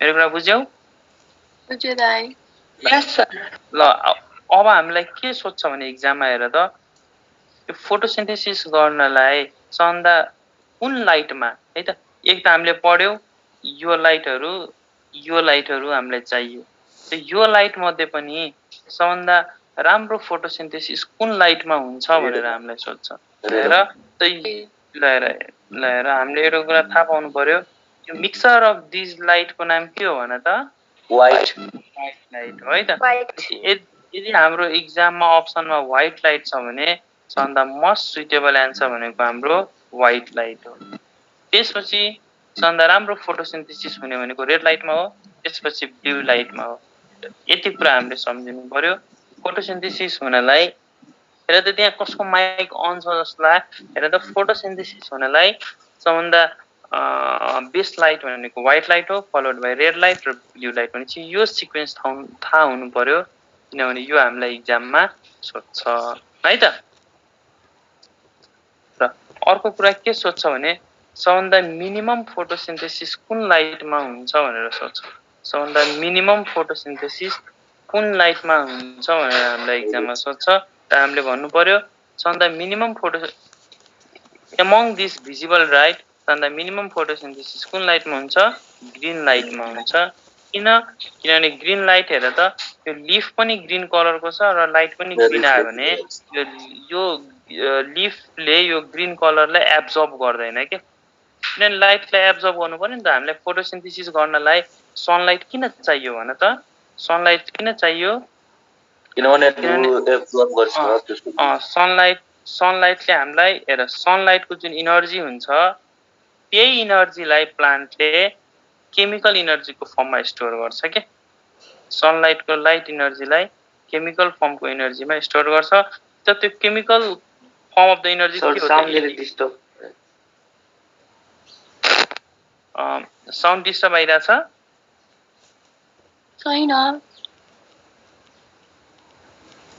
ल ठिक छ है त ल हेर त के छ अरूहरूलाई पनि डिस्टर्ब आएको छ छैन सर ल हेर त्यसो भए अब तिम्रो नेट अलि स्लो होला है त एकचोटि फेरि रिफ्रेस गर त ल हेर त एकैछिन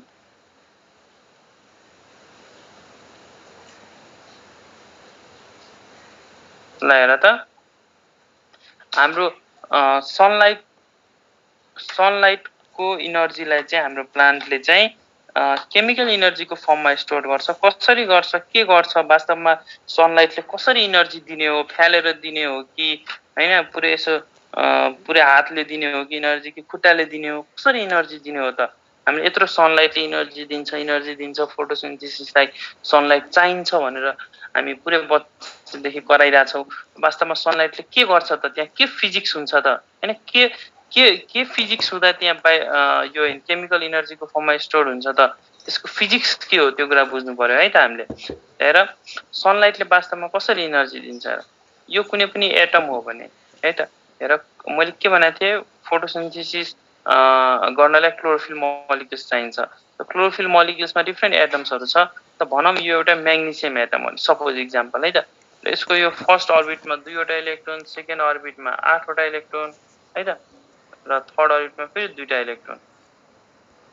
र हाम्रो यसको वरिपरि यो फ्री इलेक्ट्रोनहरू जुन छन् नि यो के अरे म्याग्नेसियमको वरिपरि जुन फ्री इलेक्ट्रोन्सहरू छ त्यही सनलाइटले के गर्छ त सनलाइट आउँछ सनलाइटले आएर यसको फ्री इलेक्ट्रोन्सलाई गएर ठ्याक्क हान्छ कि यसरी ठेल्छ कि है त यसलाई ठेल्छ यसलाई ठेलेपछि यो इलेक्ट्रोन के हुन्छ यो इलेक्ट्रोनले इनर्जी पाउँछ सनलाइटले आफ्नो इनर्जी दिन्छ यो इलेक्ट्रोनलाई त भन त कुनै पनि इलेक्ट्रोनले इनर्जी पायो भने त्यो इलेक्ट्रोन के हुन्छ आफ्नो अर्बिटबाट हायर अर्बिटमा जान्छ कि जाँदैन आफ्नो अर्बिटबाट हायर अर्बिटतिर जान्छ किनभने कुनै पनि इलेक्ट्रोन्सहरू हामीले अब फिजिक्समा पनि पढ्छौँ हामीले हैन उता मोडर्न फिजिक्स सुरु गरेपछि कुनै पनि इलेक्ट्रोन्सलाई आफ्नो लोवर अर्बिटबाट हायर अर्बिटमा पुर्याउनु छ भने हामीले बाहिरबाट इनर्जी दिनु पर्यो र त्यो इन्डोथर्मिक प्रोसेस हो त्यो इन्डो भनेको भित्र चाहिने थर्म भनेको हिट चाहिने प्रोसेसलाई इन्डोथर्मिक भन्छौँ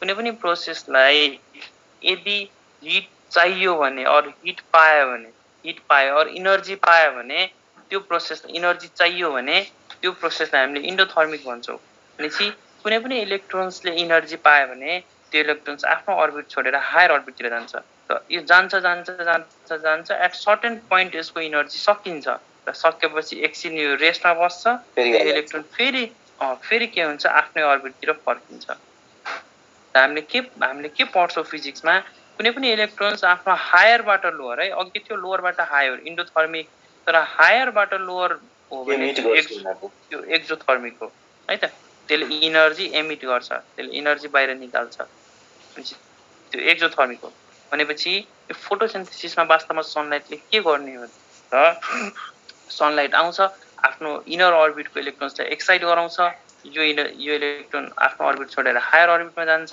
र यो इलेक्ट्रोन्स फेरि आफ्नै अर्बिटमा फर्किन्छ र आफ्नो अर्बिटमा फर्किने बेला यो इलेक्ट्रोन्सले जुन इनर्जी निकाल्छ त्यही इनर्जीलाई प्लान्टले के गर्छ त केमिकल इनर्जीको फर्ममा स्टोर गर्छ त्यही इनर्जीलाई प्लान्टले एटिपीको फर्ममा एउटा अर्को पनि छ हेर केमिकल इनर्जी NADPH2 है त यो दुईटाको फर्ममा प्लान्टले यही इमिट भएको इनर्जीलाई स्टोर गर्छ र हामी त्यसैले साउन्ड आएन हाम्रो त ठीक छ भाइ ल है त के छ साउन्ड आएको छैन अरूलाई पनि ठीक छ आइरहेछ दाइ आइरहेछ है ल है त सबैले माइकअप गरेर त अनि आउँछ होला ल हेर भनेपछि हामीले यो जुन बच्चैदेखि हामी कुरा गरिरहेछौँ सनलाइट चाहिन्छ फोटोसिन्थेसिसलाई त किन चाहिन्छ त वास्तवमा सनलाइटले आएर यो क्लोरोफिल मोलिक्युल्सको हेर molecules is made up of atom यो क्लोरोफिल मोलिक्युल्समा जुन जुन एटमहरु हुन्छ जहाँ जहाँ फ्री इलेक्ट्रोन्स छ त्यो इलेक्ट्रोनलाई एक्साइट गराइन्छ त्यो इलेक्ट्रोन्स आफ्नो अर्बिट छोडेर हायर अर्बिटमा जान्छ र त्यो इलेक्ट्रोन्स फेरि आफ्नै अर्बिटतिर फर्किन्छ फर्किने बेला इनर्जी एमिट गर्छ र त्यही इनर्जीलाई चाहिँ के गर्छ त एटीपी र एनएडीपीएस2 को फर्ममा स्टोर गरेर बस्छ त यसरी हाम्रो लाइट इनर्जी चाहिँ केमिकल इनर्जीको फर्ममा स्टोर हुन्छ त्यही भएर हामीलाई सनलाइट चाहिन्छ र सबभन्दा मिनिमम फोटोसिन्थेसिस कुन लाइटमा हुन्छ ग्रीन लाइटमा हुन्छ किनभने र यो ग्रीन लाइट आउँछ र ग्रीन लाइटलाई लिफले के गर्छ त रिफ्लेक्ट ब्याक गरिदिन्छ के ग्रीन लिफ पनि ग्रीन कलरको हुन्छ त्यही भएर ग्रीन लाइट रिफ्लेक्ट हुन्छ रिफ्लेक्ट भएपछि त भित्र जाने भएन भित्र गएन भनेपछि क्लोरोप्लास्ट भित्र पनि लाइट गएन क्लोरोप्लास्टमा पनि गएन थाइलाकोइडमा पनि गएन क्वान्टा जम्समा पनि गएन क्वान्टा जम्स भित्र यो भएको क्लोरोफिल मोलिक्युल्समा भएको एटम वरिपरि भएको इलेक्ट्रोन्स कतै पनि लाइट गएन भने चाहिँ इलेक्ट्रोन एक्साइट नै भएन इलेक्ट्रोन एक्साइट नै नभएपछि इलेक्ट्रोन माथि हायर अर्बिटमा पुगेन नपुगेपछि लोअर अर्बिटमा फसेन भनेपछि यो इनर्जीलाई एटीपी र एनएडीपीएस2 को फर्ममा स्टोर गरेन भनेपछि यो इनर्जी नै नभएपछि त फोटोसिन्थेसिस हुँदैन नि त डार्क रिएक्सन गर्न हामी पढ्छौँ फोटोसिन्थेसिसमा दुईवटा फेज हुन्छ एउटा लाइट रिएक्सन जुन लाइटको प्रेजेन्समा हुन्छ अर्को डार्क रिएक्सन भनेपछि यो इनर्जी नै एटीपी नै नभनेपछि त डार्क रिएक्सन चलेन भनेपछि फोटोसिन्थेसिस हुने भएन त्यही भएर सदा मिनिमम फोटोसिन्थेसिस कुनमा हुन्छ भने ग्रीन लाइटमा हुनुपर्छ अनि त्यो तपाईले त्यो रोगी लेख्नु त्यो भ्युअर होला त्यो हजुर ग्रीन चाहिँ बीचमा किन राख्नु हो त्यही मैले जब यो त मैले यो बीचमा यो त निमोनिक छ नि त यो भिजिबल लाइटको निमोनिक छ यो वेभलेन्थको यो मैले वेभलेन्थको अनुसार एरेन्ज गरे सन्दा धेरै यता सन्दा थोरै यता त यो मैले ग्रीनमा यो मैले फोटोसिन्थेसिसको अनुसार एरेन्ज गरे हैन के मैले वेभलेन्थको अनुसार एरेन्ज गरे हो यो त हाम्रो फिजिक्सको स्टुडेन्टहरुले पनि यही पढ्छ यसरी नै पढ्छ हाम्रो केमिस्ट्रीको स्टुडेन्टहरुले पनि यही पढ्छ हाम्रो सोशल स्टडीको स्टुडेन्टहरुले पनि यही पढ्छ हिस्ट्रीको स्टुडेन्ट यो वेभलेन्थको अनुसार एरेन्ज भयो के यो निमोनिक बुझेन यो वेभलेन्थको अनुसार यसरी लेख्ने अब फोटोसिन्थेसिसको अनुसार त ग्रीनलाई लास्टमा लेख्ने के यदि फोटोसिन्थेसिसको अनुसार white light red light blue light लेख्दै जाने लास्टमा ग्रीन लाइटलाई लेख्ने बुझेन यो भयो फोटोसिन्थेसिसको अनुसार यो भयो वेभलेन्थको अनुसार सुन न कन्फ्युज भयो र छैन सर छैन बक्को थियो तर अब क्लियर भयो ठीक छ अनि हामीले यो लाइटको बारेमा पढ्यौ है त अब यो लाइटको बारेमा हामीले बुझ्यौ हजुर भन न सुनिराछु एटीपी र एनएडीपीएस2 त्यो कसरी लिंक गर्नुभयो भन्नु न मैले इन्डोथर्मिक रिएक्सन त्यो एटीपी एनएडीपीएस तिमीले यो अब यो एटीपी एनएडीपीएस2 को बारेमा हामी एकछिनमा पढ्छौं के हामीले यति मैले भने जुन सनलाइटबाट जुन इलेक्ट्रोन एक्साइट भयो हायर अर्बिटमा पुग्यो र फेरि आफ्नो अर्बिटमा खस्छ र हायर अर्बिटदेखि लोअर अर्बिटमा कुनै इलेक्ट्रोन ट्रान्जिट भइरहेछ भने त्यो एक्सोथर्मिक हो त्यसले इनर्जी निकाल्छ र त्यही इनर्जी चाहिँ केमिकल फर्म अफ इनर्जीमा स्टोर हुन्छ यति भने हो के मैले अब यो एटीपी के हो एनएडीपीएस2 के हो त हामी एकछिनमा पढ्छौं है त है बुझ्यौ बुझे ल हेर त यसो हामीसँग एउटा टर्म छ है त ल है त एउटा टर्म छ हामीसँग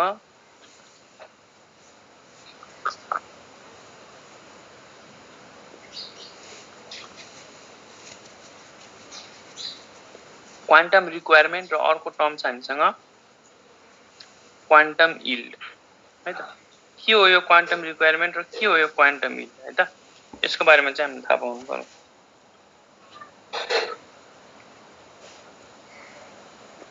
ल हेर त क्वान्टम रिक्वायरमेन्ट भनेको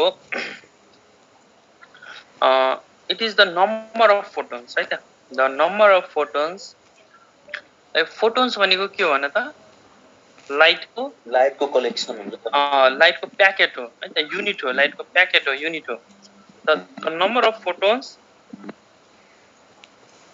रिक्वायर्ड टु है त हामी मोडर्न फिजिक्समा पढ्छौं यो फोटोन्स के हो भन्ने कुरा हामी मोडर्न फिजिक्समा पढ्छौं र त the number of photons required to produce हेर त कसको माइक अन छ हेर त यहाँ आवाज आइरहेछ ल होइन अबुसामा तिम्रोबाट आवाज आइरहेछ अघिदेखि हेर त the number of photons required to produce one molecule of oxygen एउटा अक्सिजन मोलिक्युल निकाल्नलाई जस्तै हेर त फोटोसिन्थेसिस रिएक्सनमा के हुन्छ त CO2 plus H2O ले के दिन्छ त ग्लुकोज दिन्छ C6H12O6 प्लस अक्सिजन मोलिक्युल निकाल्छ एउटा अक्सिजन मोलिक्युल निकाल्न हामीलाई कतिवटा सनलाइटको प्याकेट चाहियो त्यसलाई हामीले के भन्छौँ क्वान्टम रिक्वायरमेन्ट भन्छौँ त्यो एक्सपेरिमेन्टल कुरा हो यो हामीले सम्झिनु पर्छ क्वान्टम रिक्वायरमेन्टको भ्यालु 8 हुन्छ यसको मिनिङ के भयो त एउटा अक्सिजन मोलिक्युल हामीलाई प्रोड्युस गर्नु छ भने जम्मा 8 वटा फोटोन्स चाहिन्छ के हामीलाई जम्मा 8 वटा सनलाइटको प्याकेट अफ एनर्जी चाहिन्छ त्यही भएर हाम्रो क्वान्टम एक्जाममा हामीलाई के सोध्छ क्वान्टम रिक्वायरमेन्टको भ्यालु कति हुन्छ त 8 भन्नु पर्यो ठीक छ त्यो एक्सपेरिमेन्ट गरेर यो पत्ता लाग्यो के यसको कुनै न्यूमेरिकल यो 8 कहाँबाट आयो भन्ने छैन एक्सपेरिमेन्टल हो यो अब हामी सम्झिनु पर्छ एउटा अक्सिजन मोलिक्युल बनाउनलाई 8 वटा फोटोन्स चाहिन्छ त्यसलाई हामीले के भन्छौँ क्वान्टम रिक्वायरमेन्ट ठीक छ यहाँसम्म बुझेका छौ यस सर क्वान्टम यील्ड भनेको के हो हेर त क्वान्टम यील्ड भनेको the number of oxygen molecule produced by one photons एउटा फोटोनले कतिवटा अक्सिजन मोलिक्युल निकाल्छ त्यसलाई हामीले क्वान्टम यील्ड भन्छौँ तेर त 8 वटा फोटोन्सले एउटा अक्सिजन निकाल्छ भने एउटा फोटोनले कतिवटा अक्सिजन निकाल्छ 1/8 अक्सिजन मोलिक्युल निकाल्दैन भन त 8 वटा भर्खर हामीले यहाँ क्वान्टम रिक्वायरमेन्ट पढ्ने बेला पढ्यौ एउटा अक्सिजन मोलिक्युल निकाल्नलाई 8 वटा फोटोन चाहिन्छ भने एउटा अक्सिजन मोलिक्युल निकाल्नलाई 8 वटा चाहिन्छ भने क्वान्टम यील्डको डेफिनेसन के हो त the number of oxygen produced by one photon एउटा फोटोनले कतिवटा अक्सिजन निकाल्छ त एउटा फोटोनले 1/8 अक्सिजन निकाल्छ भनेपछि क्वान्टम यील्डको भ्यालु कति भयो त 1/8 भयो मेरो कुरा बुझ्यौ सबैले क्वान्टम रिक्वायरमेन्टको भ्यालु र क्वान्टम यील्डको भ्यालु हामीलाई एक्जाममा सोध्छ त हामीले घोक्नु पर्यो क्वान्टम यील्ड 1/8 क्वान्टम रिक्वायरमेन्ट 8 त के हो यो हेर रिक्वायरमेन्ट भनेको कतिवटा फोटोन्स चाहियो यील्ड भनेको उत्पादन के क्वान्टम यील्ड कति छ त यो फोटोन्सको उत्पादन कति छ त फोटोन्सले कति धेरै उत्पादन गरिरहेछ त एउटा फोटोन्सले 1/8 अक्सिजन उत्पादन गरिरहेछ त्यसलाई हामी यील्ड भन्छौँ क्वान्टम यील्ड 1/8 क्वान्टम रिक्वायरमेन्ट 8 मेरो कुरा बुझ्यौ यस सर ल अब यति बुझेपछि हामीले अब एउटा अर्को टपिक सुरु गर्छौँ र some the most important topic photo system हेर त यो फोटो सिस्टम भनेको के हो हेर सनलाइट हेर मैले भने फोटोसिन्थेसिस गर्नलाई हामीलाई 350 देखि अलमोस्ट 700 न्यानोमिटरको लाइट चाहिन्छ है त भिजिबल रेज चाहिन्छ हेर त्यहाँ माइक कसको हुन्छ माइक गर त हेर त फोटोसिन्थेसिस गर्नलाई हामीलाई यति वेभलेन्थ अफ लाइट चाहिन्छ हेर त प्लान्टमा दुईवटा सिस्टम रहेछ कि प्लान्टभित्र दुईवटा सिस्टम पत्ता लगाए साइन्टिस्टहरूले एउटा फोटो सिस्टम 1 र अर्को फोटो सिस्टम 2 उनीहरूले के पत्ता लगायो भने चाहिँ प्लान्टमा दुईवटा सिस्टम रहेछ र यो दुईवटा सिस्टमले काम गरेर चाहिँ फोटोसिन्थेसिस गराउँदो रहेछ त्यही उनीहरू साइन्टिस्टहरूले के पत्ता लगायो भने चाहिँ एउटा यस्तो सिस्टम रहेछ प्लान्टको थ्यालाकोइड भित्रको क्वान्टाजम्स भित्रको क्लोरोफिल मोलिक्युल्स है थाइलाकोइडको इनर र आउटर मेम्ब्रेनको बिचमा जुन स्पेस छ यहाँ एउटा यस्तो सिस्टम रहेछ है जसले चाहिँ 680 न्यानोमिटर भन्दा माथिको लाइट माथिको वेभलेन्थ अफ लाइटलाई लिदो रहेछ 680 भन्दा माथिको लाइट भनेपछि 680 देखि 700 को बिचको वेभलेन्थ जेनरली यति वेभलेन्थ अफ लाइट लिदो रहेछ जसलाई हामीले फोटो सिस्टम 1 भन्छौँ अर्को सिस्टम यस्तो रहेछ यो थाइलाकोइड भित्र जसले चाहिँ 680 भन्दा मुनिको लाइट मात्र लिदो रहेछ जसलाई हामीले P680 भन्छौँ भनेपछि प्लान्ट भित्र दुईवटा फोटो सिस्टम रहेछ एउटा PS1 र एउटा PS2 एउटाले 680 भन्दा माथिको वेभलेन्थ अफ लाइट अर्कोले 680 भन्दा मुनिको वेभलेन्थ अफ लाइटलाई रिसिभ गर्दो रहेछ त्यसको बेसिसमा हामीले दुईवटा फोटो सिस्टममा डिभाइड गर्यौं एउटा PS1 र अर्को चाहिँ PS2 ठीक छ यहाँसम्म बुझ्यौ त अब त्यसो भएर अब यसले चाहिँ 680 भन्दा माथि भयो, यसले 680 भन्दा मुनि भयो, यति सम्झिनु बेसिक डिफरेन्स। त्यो यो PS1 जुन फोटो सिस्टम छ नि, एउटा म पोइन्ट्स लेख्छु यहाँ, जुन पोइन्ट्स तिमीले अहिले बुझ्दैनौ त्यो पोइन्ट्स हामी एकछिनमा बुझ्छौ। इट इज इन्भल्भड इन, हेर, PS1 is involved in both cyclic and अब हेर यो टर्म अहिले बुझ्दैनौ र मैले बुझाउँदा पनि बुझाउँदिन। Cyclic and non cyclic photo अहिले चाहिँ लेख्न चाहिँ लेखिराख, photo phosphorylation. But PS2 is only involved in, it is only involved in non-cyclic. के हो यो साइक्लिक, के हो नन साइक्लिक, हामी एकछिनमा बुझ्छौँ। फोटो फस्फोराइलेसन है त। साइक्लिक चाहिँ हेर सबैले, साइक्लिक PS1 चाहिँ it is involve in both cyclic र नन साइक्लिक दुईटैमा, तर PS2 चाहिँ नन साइक्लिकमा मात्र। के हो यो कुराहरू अहिले हामी अहिले यो बुझ्दैनौँ। अहिले हामी फर्स्ट पोइन्ट मात्र बुझ्छौँ। फोटो सिस्टम 1 ले 680 भन्दा माथिको वेभलेन्थ अफ लाइटमा फोटोसिन्थेसिस गराउँछ र फोटो सिस्टम 2 ले 680 भन्दा मुनिको वेभलेन्थ अफ लाइटलाई लिने उसँग क्षमता छ। उसँग 680 भन्दा माथि लिने क्षमता छैन, उसँग 680 भन्दा तलको लिने क्षमता छैन। र त्यसको बेसिसमा हामीले दुईवटा फोटो सिस्टममा डिभाइड गर्यौँ। अब हेर त्यहाँ एउटा टर्म आएको छ, फोटो फस्फोराइलेसन। यो साइक्लिक नन साइक्लिक के हो एकछिनमा बुझौँला। अहिले यो टर्ममा हामी क्लियर भइदियौँ, फोटो फस्फोराइलेसन भनेको के हो। फोटो फस्फोराइलेसन भनेको के हो हेर त, टर्ममै हाम्रो क्लियर छ। फोटो भनेको लाइट हो है त, र फस्फोराइलेसन भनेको फस्फोराइल ग्रुप, फस्फोरस ग्रुप है त, फस्फोरस ग्रुप, फस्फेट ग्रुप और फस्फोराइल ग्रुप को एडिसन। हेर त लाइटको प्रेजेन्स, लास्टमा टिआइएन सन छ, सन भनेको एडिसन हो। हेर त यसको मिनिङ के भयो, लाइटको प्रेजेन्समा है त, लाइटको प्रेजेन्समा फस्फोराइल और फस्फेट ग्रुप कुनै एउटा फस्फोरस ग्रुपलाई एडिसन गराउने प्रोसेसलाई यो सन भनेको एडिसन। भनेपछि एडिपी, एडिनाइन डाइन्युक्लियोटाइड फस्फेट है त, एडिपी सुने होला, डाइफस्फेट। यहाँ दुईवटा फस्फेट छ, त्यो फस्फेटमा एउटा फस्फेट ग्रुप अझै एड गराइदिनु र के बनाइदिनु त, एटिपी ट्राइफस्फेट बनाइदिनु। यो प्रोसेसलाई हामी के भन्छौँ, फोटो फस्फोराइलेसन भन्छौँ। लाइटको प्रेजेन्समा हेर, लाइटको प्रेजेन्समा फस्फोराइल ग्रुप और फस्फेट ग्रुप है, यहाँ हामीले आई लेख्छौँ, इनअर्ग्यानिक फस्फेट भन्छौँ कि अर्ग्यानिक होइन, इनअर्ग्यानिक, त्यो नलेखे पनि भयो। लाइटको प्रेजेन्समा एउटा फस्फेट ग्रुपलाई एडिसन गराउने है, सन भनेको एडिसन गराउने प्रोसेसलाई फोटो फस्फोराइलेसन भन्छौँ। र फोटो फस्फोराइलेसन हुँदा के निस्किन्छ त, एटिपी निस्किन्छ। किन हेर त, यो भयो एडिनाइन, नाइट्रोजन बेस हो। यो हामी जेनेटिक्समा पढ्छौँ एडिनाइन के हो। एडिनाइन भनेको नाइट्रोजन बेस हो। त्यो एडिनाइन डाइफस्फेट, दुईवटा फस्फेट है, यो भयो डाइफस्फेट, यहाँ दुईवटा फस्फेट छ। अब यसमा एउटा फस्फेट अझै जोड्यो त यहाँ के बन्यो, ट्राइफस्फेट बन्यो, तीनवटा फस्फेट। त यो प्रोसेसलाई हामी के भन्छौँ, फोटो फस्फोराइलेसन भन्छौँ। बुझ्यौ व्हाट इज फोटो फस्फोराइलेसन? फोटोको प्रेजेन्समा, लाइटको प्रेजेन्समा फस्फेट ग्रुपलाई सन एडिसन गराउने प्रोसेसलाई फोटो फस्फोराइलेसन भन्छ। सिम्पल। अब टर्ममै यही टर्मलाई केलाउने हो भने हामीले थाहा पाउँछौँ के हो, होइन त? भन त। ल यसो एउटा अर्को टर्म पनि छ हामीसँग, अर्को टर्म पनि छ। हेर एउटा अझै, मतलब एउटा कुरा अझै हामीलाई चाहिन्छ, एसिमिलेटरी पावर। हेर त, एसिमिलेटरी पावर भनेको के हो त? हेर त, मैले अघि भने प्लान्टले सनलाइटबाट इनर्जी लिन्छ, इलेक्ट्रोनलाई एक्साइट गराउँछ, इलेक्ट्रोन आफ्नो हायर अर्बिटमा जान्छ, फेरि त्यो इलेक्ट्रोन आफ्नै अर्बिटमा फर्किन्छ, त्यति बेला इनर्जी निस्किन्छ।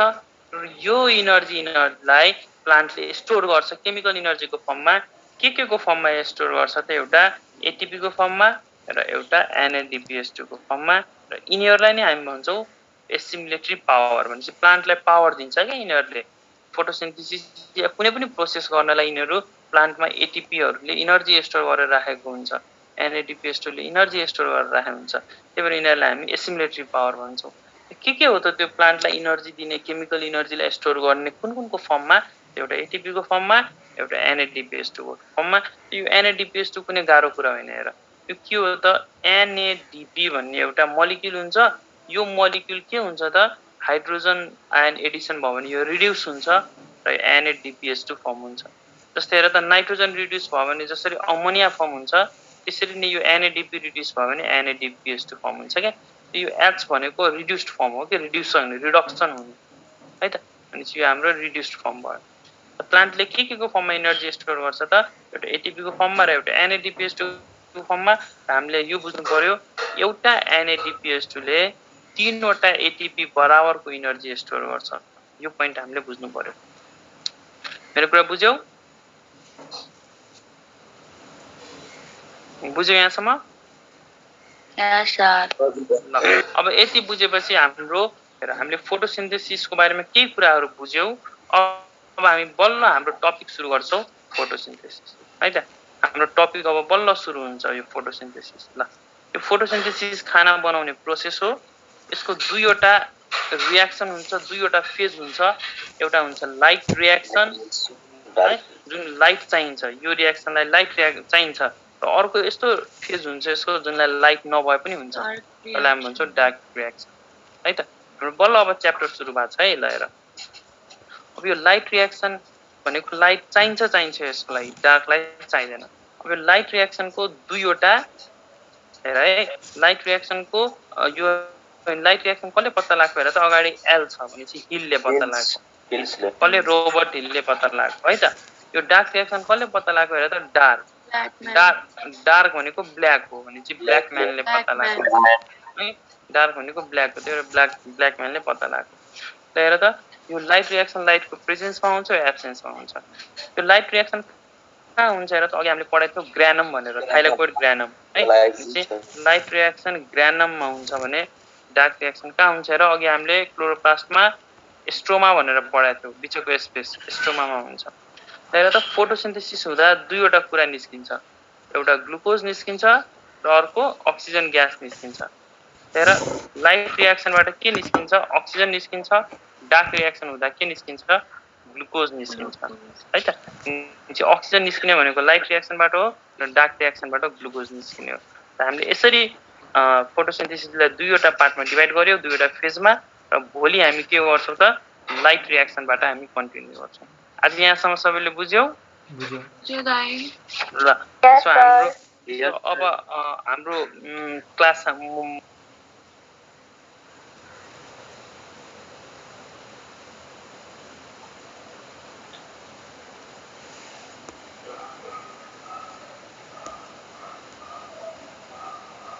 म्युट हुनुभयो दाइ।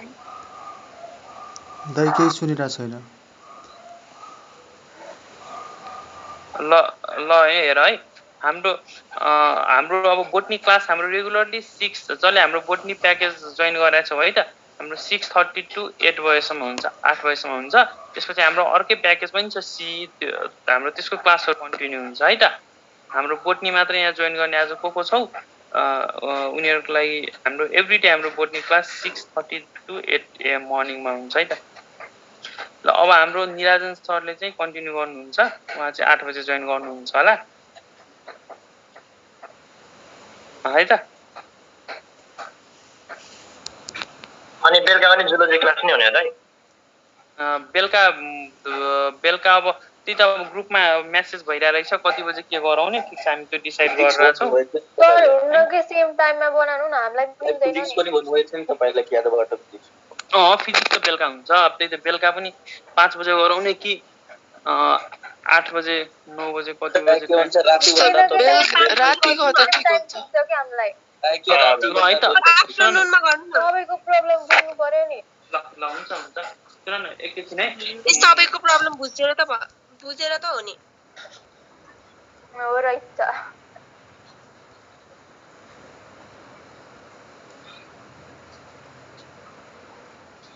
बेलुका ठिक